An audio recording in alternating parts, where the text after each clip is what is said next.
Hey everyone, how's it going? This is Jeremy, aka Zaru Jarambe, back again with another video on Dragon Ball Z Dokkan Battle. With the 2021 Halloween celebration now in full swing on both the JP and the global side of the game, we have a new story event with a new farmable Fizz Android 8 and Android 17 unit.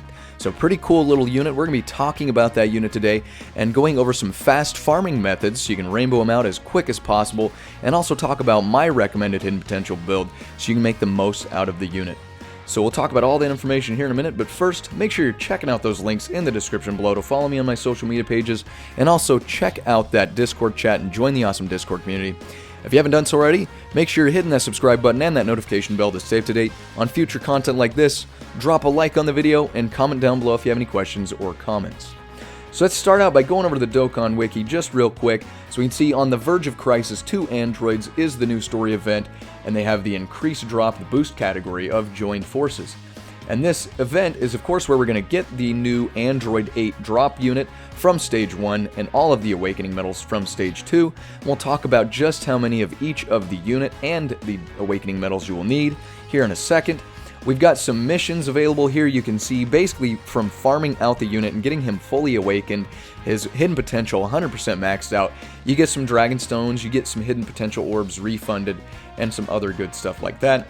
And then also Stage 1 has the potential to drop some of these items, so if you're short on any of those, that's also good there. So let's go ahead and take a look at that boost category of joined forces, which is a pretty big category. You've got a lot of lead units to pick from, and of course depending whether you're on the JP or the global side will vary what units will be available for you, but there's a lot of lead units for joined forces, and some of them being completely free to play, so that's really good there. And you have, again, we're just going to kind of scroll through here. You can see this category has a lot of LRs and some other good units that you can bring in for the event. And you can see on the right side of the screen there, I've put the boost rates. So an LR unit in the joined forces category will give you a 35% boost. TUR units will give you a 25% boost, and anything below TUR will give you a 10% boost when you have them on the team. But if you can get all LRs, which is, fairly possible, we'll take a look at some of my recommended teams here in a minute, you can get up to a 245% boost. And there's some other tactics you can use for also getting increased drops as well. So let's talk hidden potential build real quick before we get over to Dokkan Battle and I show you which teams I've been using. So here we go, the Dokkan Awakened version of the unit, going to be Hacchan, or of course Android 8 and Android 17. Leader skill Androids category, key +3, HP attack and defense +50%. Super attack is going to raise attack for 1 turn, cause supreme damage with a medium chance to stun, which is a 30% chance. The passive skill attack and defense +80%, plus an additional attack +80%, and chance of performing critical hit +17%, while also reducing damage received by 17% when the HP is below 80%.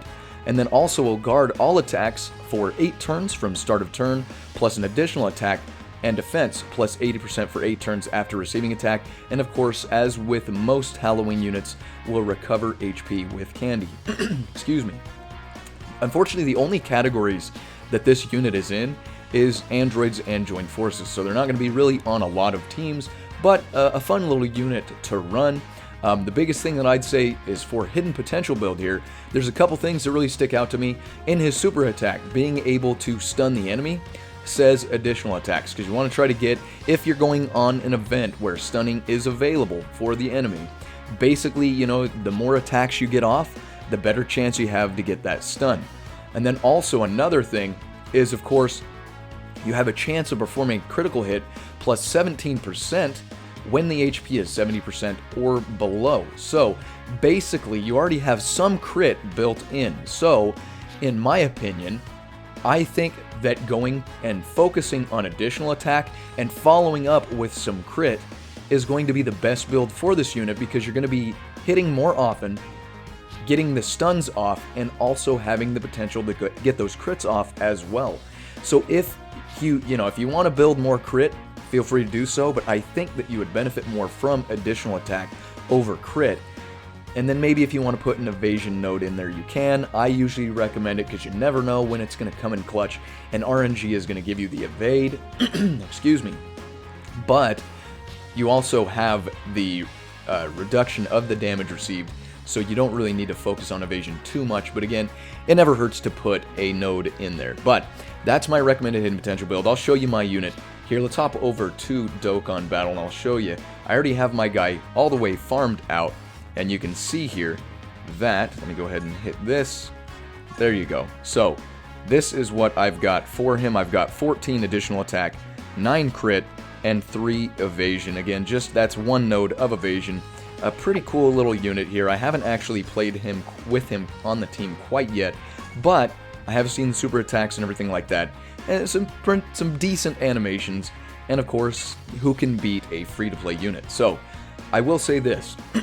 The Candy Vegito drop event, or the Halloween event, his drop rates are atrocious, as a lot of us know. This Android unit wasn't quite as bad as that. However, I did have some dry spells there for a little bit. I did have to go through about a bar and a half of stamina to get him and all of his awakening medals farmed out, but you shouldn't have too much trouble. But I do have one big thing. Stage 1 isn't too bad. You can build pretty much whatever team you want, but I do have a recommendation for Stage 2. Real quick, of course, if you have the boost tiles, you can use those, and if you have the support film of the Oolong, you can also have another 50% bonus chance of drops there as well. So if you use the support memory and then also use those boost tiles as well as a 245% boost for your team, you'll be sitting really good. But real quick, let's talk about, this is the team that I used. Pretty much a bunch of Gokus and Vegetas, excuse me, and it worked really well. You don't have to go too crazy. The event's not going to be too hard to take on. But there's also this team, minus, of course, the friend leader, is a completely free-to-play team. So if you don't have a lot of these summonable LRs, this is a completely free-to-play team you can use based on super-type units, and you can also do a completely free-to-play team based on extreme-type units.